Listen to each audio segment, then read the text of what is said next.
Hello students, आप सभी का हमारे चैनल ओम मैथ्स क्लासेस पे मैं हार्दिक अभिनंदन करता हूं। आज हम दो चरों वाले रैखिक समीकरण हल करने जा रहे हैं ग्राफीय विधि से। तो देखो, सर्वप्रथम हम इसमें ये देखेंगे कि दो चरों वाले रैखिक समीकरण क्या होते हैं। दो चर यानी ऐसे समीकरण जिसमें दो चर राशियां हों, जैसे 4x + 3y = 8। तो इसमें x और y ये दोनों चर राशियां आ गई, दो चर राशियां आ गई। तो ये दो चरों वाला और रैखिक समीकरण क्या होता है, जिसमें घात 1 होती है। ऐसा समीकरण जिसमें चर राशि की घात 1 होती है वो रैखिक समीकरण कहलाता है।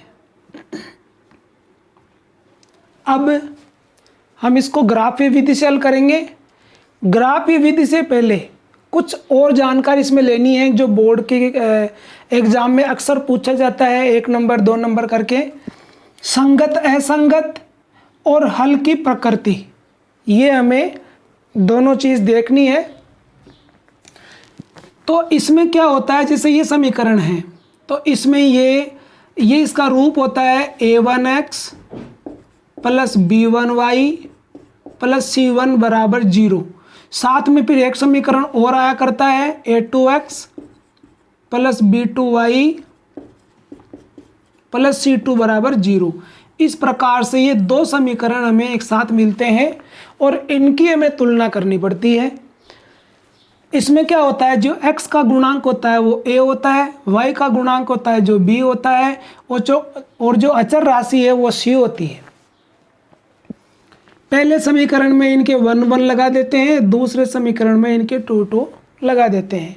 अब देखो इनकी हम तुलना कैसे करेंगे, तुलना से कैसे ज्ञात होगा।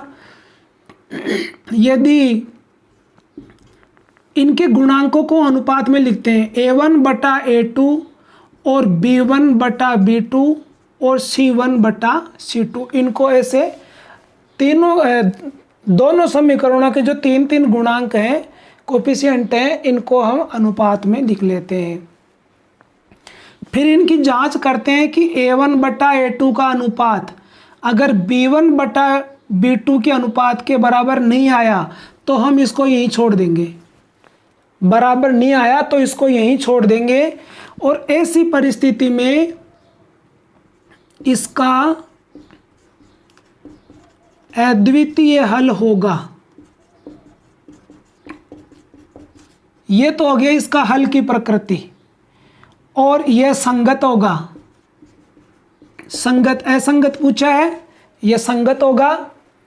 और इसका ग्राफ कैसा बनेगा, इसका ग्राफ प्रतिच्छेदी बनेगा। प्रतिच्छेदी ग्राफ, ऐसे ग्राफ की लाइनें कटेगी। तो हमें इतनी सी जांच करने में 3 प्रकार का उत्तर मिल गया। तीनों में से वो हमें कुछ भी पूछे हम वो उत्तर देने के लिए तैयार हैं। अगर a1/a2 का मान b1/b2 के मान के बराबर नहीं है तो इसका अद्वितीय हल होता है, यह संगत होता है और ग्राफ इसका प्रतिच्छेदी बनता है। तो इस प्रकार से ये एक कंडीशन हो गई। अब दूसरी कंडीशन क्या होती है कि a1/a2 के बराबर b1/b2 तो आ गया, इनकी तुलना तो बराबर हो रही है, लेकिन जो c1 c2 है वो इनके बराबर नहीं आ रहा। पहली बार ये बराबर नहीं आया था तो हमने इसको यहीं छोड़ दिया। अब ये बराबर आ रहा है तो हमने आगे वाले की तुलना देख ली तो वो इसके बराबर नहीं आया, ये इसके बराबर नहीं आ रहा है। इसका मतलब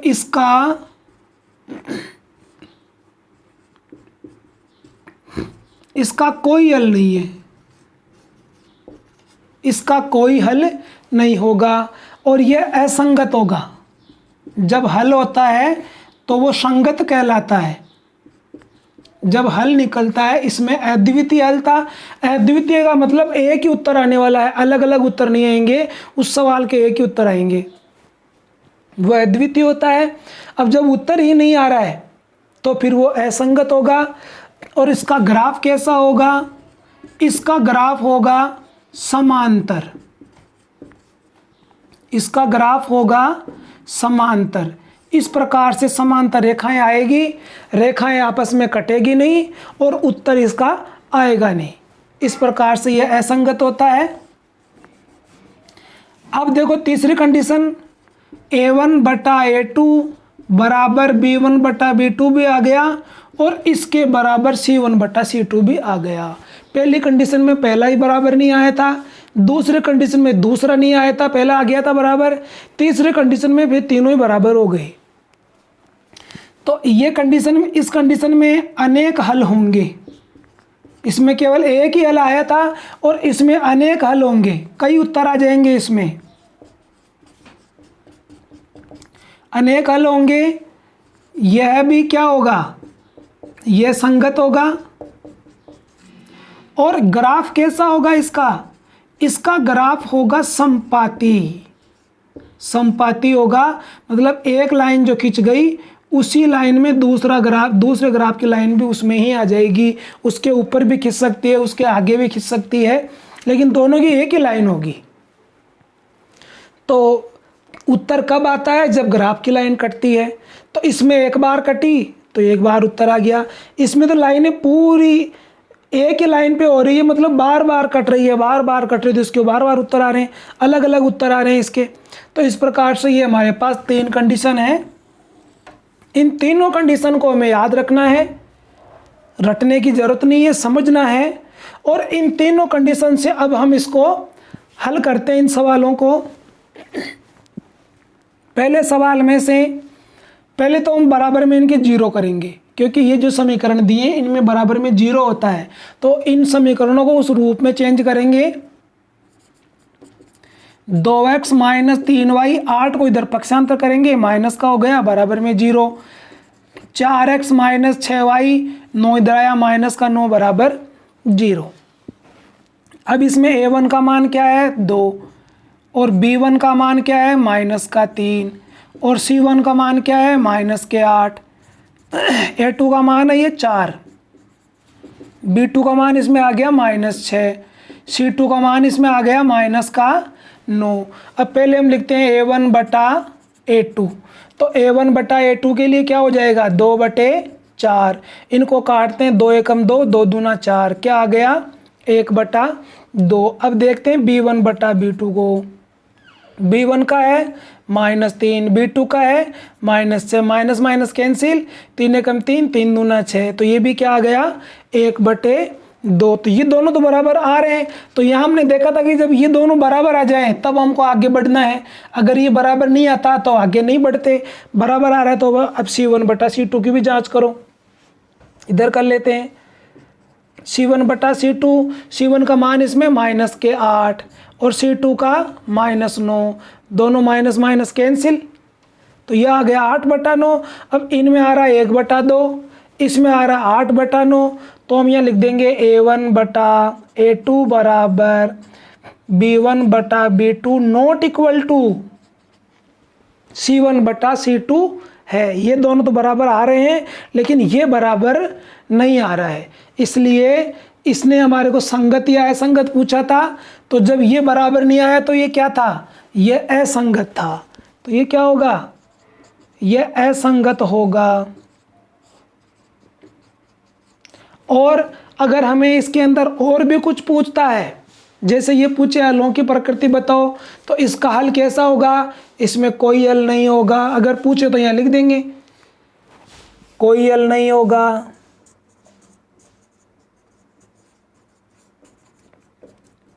ग्राफ के बारे में पूछे तो लिख देंगे ग्राफ इसका समांतर होगा। 2 समांतर रेखाएं आ जाएगी ग्राफ में। इस प्रकार से इसका पूरा हल हो गया। 3 उत्तर हैं इसके अंदर, तीनों में से कोई भी एक पूछ सकते हैं।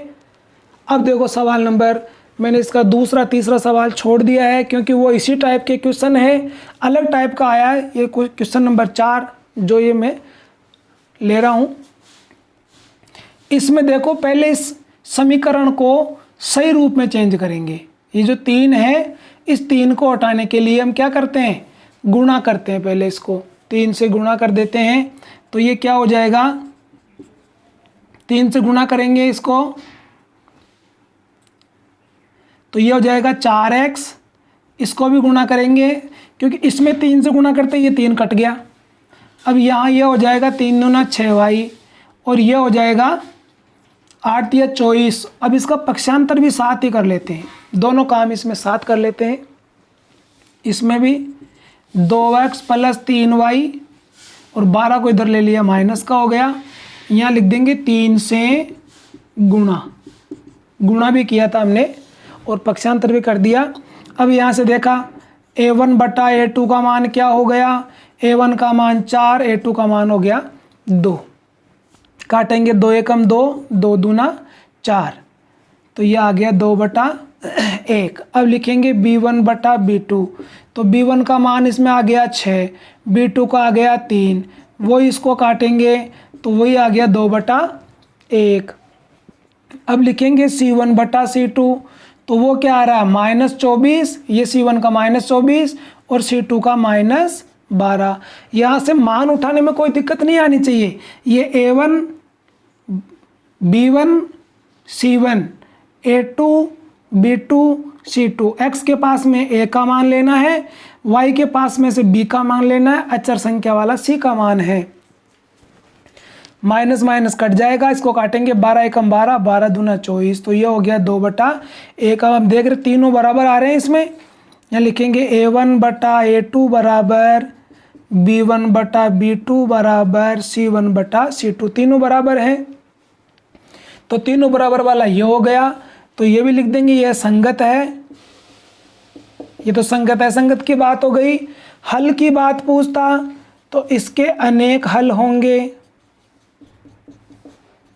ग्राफ की बात पूछता तो इसका ग्राफ कैसा होगा, ग्राफ इसका समपाती होगा।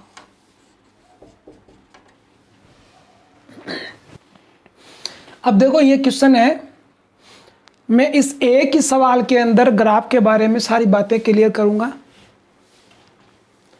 सबसे पहले तो हम क्या करेंगे, इन दोनों समीकरणों का विलोपन विधि से हल करके और x और y का मान प्राप्त कर लेंगे रफ कागज में, क्योंकि